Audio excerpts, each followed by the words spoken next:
investing in 21st century learning, no matter what side you're on, no matter which side you're on.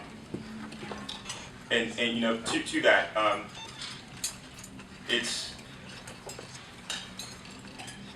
no matter which side you're on, it is clear we woke up Wednesday morning, a country divided, but with so much work to be done.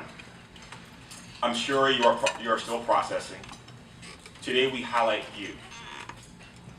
We learn from you and leave exploring different ways to partner together to continue the progress that has been made. Activating civic education and understanding has never been more important for bringing our country together and helping us understand how to help each other is vital today. Providing resources that level the playing field, that help us better understand the world around us. This will be key for bringing us together and making progress. Let us remind ourselves that actually change doesn't start with government. It actually starts with people right here in this room. From educators, foundations, investors, even policymakers, and of course our babies, our students. I want to pause for a second because, you know, too often we have these critical conversations, right, Bart, and they're not in the room. And so I want to, if you have two hands, I want everyone please give the kids a round of applause.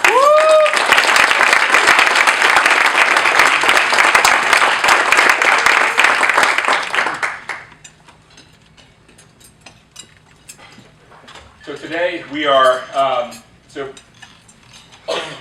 from a social media perspective, and given that this conversation is so critical, I want you to share this conversation to your networks. Hashtag Rethink Learning 16. And for those who are trying to go on the Wi-Fi, it's Wi-Fi. The name of the Wi-Fi is Village Capital. Password Village Capital. I'm also joined by my colleagues, Allie Burns, our Chief Operating Officer. Please raise your hand, Allie.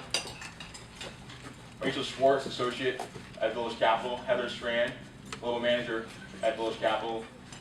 Daniel Sue, Director of Partnerships. Michelle Rivar, our inaugural Village Capital Fellow. And I think we have Ben Yachman here as well. Ben Yachman decided to join us as well. Thank you, team, for supporting us. So how many of you actually have heard of Village Capital? I want to take a brief moment and talk about our work. That's great. About over 50% of the room. Students, I'm sure you have not heard of us. You will learn today. But we play actually a very critical role in ensuring that we're bringing the right tools, innovative tools, to your classroom. We do this also in post-secondary, in the workforce as well. Village Capital, we've been around for 7 years, where we source, we train, and we invest in entrepreneurs and companies that are solving critical problems around the globe. We do this in 5 different verticals. So not only in education, we do this in healthcare, and agriculture, and energy, and financial inclusion, and of course education. Let me see one second. I think that's it. Energy, agriculture, financial inclusion, health, and of course education. To date, since 2007, we've trained about 600 entrepreneurs around the world from 10 different countries, and throughout 48 programs. So making a vital impact not only here in the U.S., but particularly in emerging markets. The way we support companies, particularly as it relates to investing, we believe that the entrepreneurs themselves, particularly early stage entrepreneurs, are best suited to decide who deserves seed investment. We call this peer selection, which derives from village banking. So what we do, we get in contact with over 300 entrepreneurs. We select through an advisory board, our practice, a co-investor, the 12 elite companies through a problem-based approach. So these are 12 companies that are solving a particular problem solving solutions within a particular problem. Those companies then go through our venture development program. At the end of the program, the companies decide on who deserves seed investment, And many of us who are education entrepreneurs or know of or invest or work directly with education entrepreneurs, a lot of them actually, the problems they're solving come from them being either former teachers or experience those problems firsthand. I think that's very interesting when you look at any other sector. So the idea that entrepreneurs are actually deciding who's their seed investment, I think, is a very interesting model, and is rethinking the way we invest in impactful education companies. So where we are today, we've actually, that number, our 67 investments actually went up last week to 71, I believe. Companies today are over 95% of our companies are still raising capital. They're still alive. I think the diversity is very important as well as a major component. Over 40% of our companies are women-led. Over I believe 22% are people of color. Companies come from all around, particularly here in the U.S. Over 90% are companies that are outside of your traditional entrepreneurial hotbeds like Silicon Valley. Nothing wrong with New York, Matt, but also in Cambridge. So we believe that great entrepreneurs exist everywhere. Our education companies, we're currently at 11 companies globally. As I mentioned, we're operating in other sectors. We're 71 companies total. Over half of our companies are U.S. focused.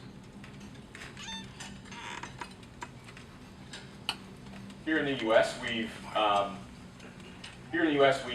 invested in 4 companies I'm sure a lot of you are aware of: Karen, Necris, Empower Finance, Hairdeck. These companies have gone on to raise more than $7 million additional capital, serving more than 1 million students, and us training more than 20 companies, focusing between pre-K through 12 all the way through the workforce.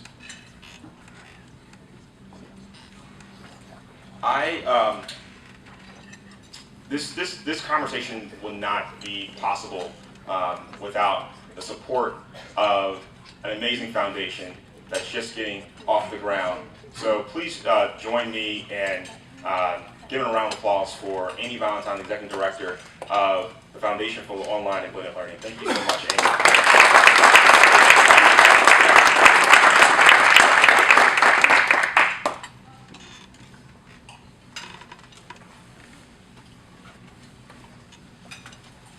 Good afternoon, and thank you all for being here. I'd like to take a minute and thank Nasir and his team for all of the hard work and planning that they put into this event, and for bringing together such an amazing group of diverse stakeholders. When we first sat down to plan the roundtable, one of the key goals that we had was to cross sectors. We wanted to invite stakeholders who have a vested interest in education, in preparing our students for the workforce, for whatever reason they may have, whatever root cause that they want to see that education succeed, whether it's personal or professional. And so this year, and I sat and for several hours and created a list, and here you all are. It's wonderful for the day to be here to have you, and thank you, Nasir, for your hard work. You'll see through the day the value that you bring, representing the various verticals that you're here. And again, thank you, students, for being here. We're really excited to hear from you and learn from your experiences. I'd like to introduce our board chairman to all of you, Kevin Chavous. Many of you know him. He's an incredible advocate for children and education, and believes in reshaping learning so that it is part of what we live and breathe and feel, and that it's not part of an institution. And so I'd like to introduce him to you to give some remarks on our foundation mission and vision.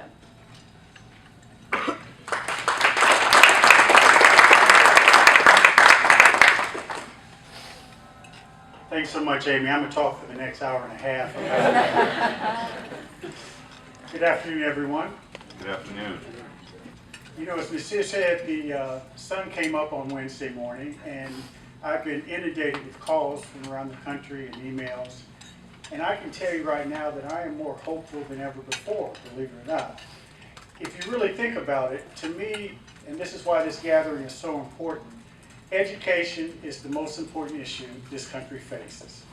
You cannot have half the kids of color in America drop out of school, or 2/3 of our high school graduates not being career nor college ready. We cannot sustain our democracy, and Thomas Jefferson was the first to note this. You cannot sustain our democracy with an uneducated population. And that's what we face.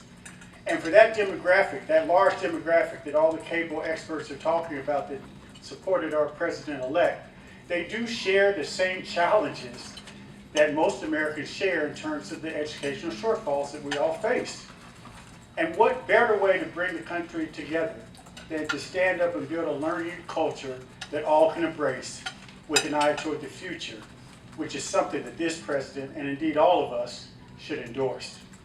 One of the beauties of the Foundation for Blended Online Learning is that we have a number of folks on our board, led by Amy in terms of her executive directorship, that really understands and appreciates where we're going.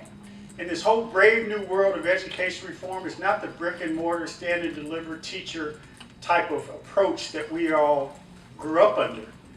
This is going to be a society where personalized learning is the order of the day. And that's why it's so exciting to have so many of you here who are interested in education and investing in education and looking at new ways to reach kids who embrace learning, to understand that we are at the forefront of something meaningful and important. And our mission is quite simple. We want to make sure that we support those institutions and those endeavors which allow us to feature the benefits associated with blended and online learning, to excite the possibilities for the world at large that may have misinformation or disinformation about what it practically means. The other thing we do, which is most important, we're most proud of, is we fund those teachers that have innovative approaches to deliver blended and online services, and we give grants and scholarships to students who avail themselves of that opportunity. And as Amy said, I'm so proud of the fact that we have young people here today from this amazing charter school. You all need to know I was one of your founding board members many years ago. Because, as Nasir said, there's too many of these conversations that take place in which the young people who we are dedicated to serve, who we claim to believe in, they don't have a voice. And so that's what we're all about, and I think this is another opportunity where we can bring the country together, show leadership, excite what's possible, and build a learning culture that everyone can embrace. And I'd be remiss if I didn't thank Amy for her leadership.